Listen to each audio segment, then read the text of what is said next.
Добар ден, почитувани. Денеска сме овдека во основното училиште Страшо Пинчуш во општината Ѓорче Петров. Се работи за проект од исклучителна важност за населбата Даме Груев и за општината Ѓорче Петров, проект кој што се реализира преку Министерството за образование и наука и опака изградба на 6 нови училници на 2 нивоа на вкупна површина од околу 710 метри квадратни.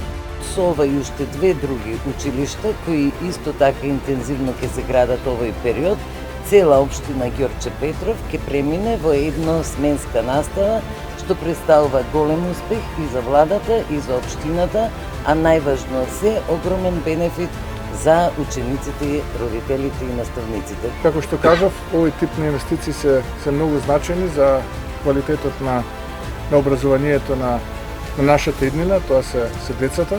Ние како влада ќе продолжиме да поддржуваме ваков тип на проекти и секогаш сум тука да ги поздравам овие проекти и да ги поддржиме овие проекти. Така било, така ќе биде и во иднина. Во суштина, кога вложувате во образованието, вложувате во иднината на државата.